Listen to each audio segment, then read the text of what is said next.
Hi, ಈಗ ನಮ್ಮ ಕೆದವರು document verification slip ಅನ್ನ ಡೌನ್ಲೋಡ್ ಮಾಡ್ಕೊಳ್ಳೋದಕ್ಕೆ ಆಪ್ಷನ್ ಕೊಟ್ಟಿದ್ದಾರೆ. ಡಾಕ್ಯುಮೆಂಟ್ ವೆರಿಫಿಕೇಶನ್ ಸ್ಲಿಪ್ ಅನ್ನ ಡೌನ್ಲೋಡ್ ಮಾಡ್ಕೊಂಡಂತಹ ವಿದ್ಯಾರ್ಥಿಗಳು ಈಗ ಆಪ್ಷನ್ ಎಂಟ್ರಿ ಯಾವಾಗ ಸ್ಟಾರ್ಟ್ ಆಗುತ್ತೆ, ಕೌನ್ಸಿಲಿಂಗ್ ಯಾವಾಗ ಸ್ಟಾರ್ಟ್ ಆಗುತ್ತೆ ಅಂತ ಕೇಳ್ತಾ ಇದ್ರು. ವಿಷಯ ಏನಂತ ಹೇಳಿದ್ರೆ, ಈಗ ಅಟ್ ಪ್ರೆಸೆಂಟ್ ಇರುವಂತಹ ಸಿಚುವೇಶನ್ ಪ್ರಕಾರ ಕೌನ್ಸಿಲಿಂಗ್ ಯಾವಾಗ ಸ್ಟಾರ್ಟ್ ಆಗತ್ತೆ ಅಂತ ಹೇಳೋದಕ್ಕೆ ಯಾರಿಂದನೂ ಆಗಲ್ಲ. ಯಾಕಂತ ಹೇಳಿದ್ರೆ ಈ ಕೌನ್ಸಿಲಿಂಗ್ ಸ್ಟಾರ್ಟ್ ಆಗೋದು ತುಂಬಾ ಫ್ಯಾಕ್ಟರ್ಸ್ ಮೇಲೆ ಡಿಪೆಂಡ್ ಆಗಿರುತ್ತೆ. ನಂತರ ಈ ವರ್ಷ ಕಂಬೈನ್ಡ್ ಕೌನ್ಸಿಲಿಂಗ್ ನಡೆಸ್ತೇವೆ ಅಂತ ನಮ್ಮ ಕೆದವರು ಹೇಳಿದ್ರು.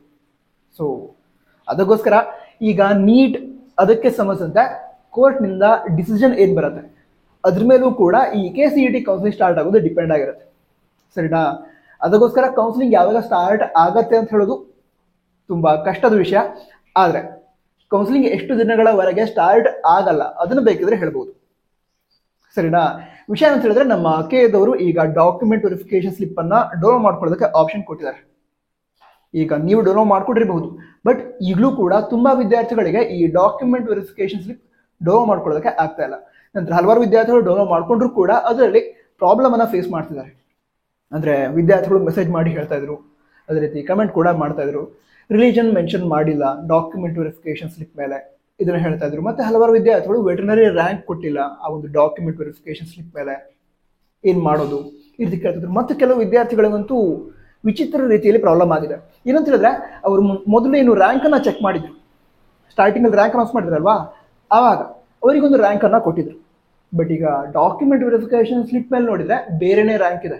ಎಷ್ಟು ಅಂತ ಹೇಳಿದ್ರೆ, ಈಗ ಮೊದಲು ರಿಸಲ್ಟ್ ಅನ್ನ ಅಥವಾ KCET ರ್ಯಾಂಕಿಂಗ್ ಅನ್ನ ಅನೌನ್ಸ್ ಮಾಡಿದಾಗ ಅವರಿಗೆ ಒಂದು 35,000 ರ್ಯಾಂಕ್ ಬಂದಿದ್ರೆ, ಈಗ ಡಾಕ್ಯುಮೆಂಟ್ ವೆರಿಫಿಕೇಶನ್ ಸ್ಲಿಪ್ ಮೇಲೆ 45,000 48,000 ಈ ರೀತಿ ರ್ಯಾಂಕ್ ಬಂದಿದೆ. ಅಂದ್ರೆ ರ್ಯಾಂಕಿಂಗ್ ಅಲ್ಲಿ ತುಂಬಾ ಡಿಫ್ರೆನ್ಸ್ ಬಂದಿದೆ. ಸೊ ಈ ರೀತಿ ಪ್ರಾಬ್ಲಮ್ ಅನ್ನ ಫೇಸ್ ಮಾಡ್ತಿದ್ದಾರೆ. ಈ ಎಲ್ಲಾ ಪ್ರಾಬ್ಲಮ್ ಏನಿದೆ ಅದನ್ನ ನಮ್ಮ ಕೆದವರು ಸಾಲ್ವ್ ಮಾಡ್ತಾರೆ. ಕೌನ್ಸಿಲಿಂಗ್ ಸ್ಟಾರ್ಟ್ ಆಗೋ ಮೊದಲು ಈ ಎಲ್ಲ ಪ್ರಾಬ್ಲಮ್ಗೆ ಸೊಲ್ಯೂಷನ್ ಅನ್ನ ಕೊಡ್ತಾರೆ. ಟೆನ್ಷನ್ ಮಾಡ್ಕೊಳ್ಳೋ ಅವಶ್ಯಕತೆ ಬೇಡ. ಬಟ್ ಈ ಎಲ್ಲಾ ಪ್ರಾಬ್ಲಮ್ ಅನ್ನ ನಮ್ಮ ಕೆದವರು ಸಾಲ್ವ್ ಮಾಡಬೇಕು. ಅದಕ್ಕೆ ಸ್ವಲ್ಪ ಟೈಮ್ ಬೇಕಾಗುತ್ತೆ. ಅದ್ರ ಜೊತೆಗೇನೆ ಈಗ ಎಂಜಿನಿಯರಿಂಗ್ ನ ಫೈನಲ್ ಸೀಟ್ ಮ್ಯಾಟ್ರಿಕ್ಸ್ ರಿಲೀಸ್ ಮಾಡಿದರೆ, ಬೇರೆ ಕೋರ್ಸ್ಗಳ ಫೈನಲ್ ಸೀಟ್ ಮ್ಯಾಟ್ರಿಕ್ಸ್ ಅಥವಾ ಸೀಟ್ ಮ್ಯಾಟ್ರಿಕ್ಸ್ ರಿಲೀಸ್ ಮಾಡಬೇಕು, ಫೀ ಸ್ಟ್ರಕ್ಚರ್ ನ ರಿಲೀಸ್ ಮಾಡಬೇಕು. ಸೊ ಈ ಎಲ್ಲ ಪ್ರಾಸೆಸ್ ಬಾಕಿ ಇದೆ. ಸೊ ಈ ಎಲ್ಲ ಪ್ರಾಸೆಸ್ ಇರೋದ್ರಿಂದ ಮುಂದಿನ 5 ರಿಂದ 6 ದಿನಗಳ ಒಳಗಡೆ ಕೌನ್ಸಿಲಿಂಗ್ ಸ್ಟಾರ್ಟ್ ಆಗೋ ಚಾನ್ಸಸ್ ಇಲ್ಲ. ಸರಿನಾ? ಅದರ ನಂತರ ಈಗ 5 ರಿಂದ 6 ದಿನಗಳ ಒಳಗಡೆ ಕೌನ್ಸಿಲಿಂಗ್ ಸ್ಟಾರ್ಟ್ ಆಗಲ್ಲ ಅಂತಂದ್ರೆ 7ನೇ ದಿನಕ್ಕೆ ಸ್ಟಾರ್ಟ್ ಆಗ್ಬಿಡುತ್ತೆ. ಆ ರೀತಿ ಏನಿಲ್ಲ. ಮತ್ತು ಕೂಡ ತುಂಬಾ ಲೇಟ್ ಆದ್ರೆ ಆಗಬಹುದು. ಬಟ್ ಅದೇ ಮಿನಿಮಮ್ 5 to 6 ಡೇಸ್ ಒಳಗಂತೂ ಕೌನ್ಸಿಲಿಂಗ್ ಸ್ಟಾರ್ಟ್ ಆಗಲ್ಲ. ಅಂದ್ರೆ ಆಪ್ಷನ್ ಎಂಟ್ರಿ ಸ್ಟಾರ್ಟ್ ಆಗಲ್ಲ. ಅದರ ನಂತರ ಆಗತ್ತೆ. ಅದರ ನಂತರ ಕೂಡ ತುಂಬಾ ಟೈಮ್ ತೆಗೆದುಕೊಳ್ಳಬಹುದು. ಅದು ನೋಡ್ಬೇಕು. ಬಟ್ ಇದುವರೆಗೆ ಗೊತ್ತಿಲ್ಲ. ಬಟ್ ಮುಂದಿನ 5 ರಿಂದ 6 ದಿನಗಳ ಒಳಗಂತೂ ಈ ಆಪ್ಷನ್ ಎಂಟ್ರಿ ಪ್ರಾಸೆಸ್ ಸ್ಟಾರ್ಟ್ ಆಗಲ್ಲ. ಬೇರೆ ಡೌಟ್ಸ್ ಇದ್ರೆ ಕಮೆಂಟ್ ಬಾಕ್ಸ್ ತಿಳಿಸಿ.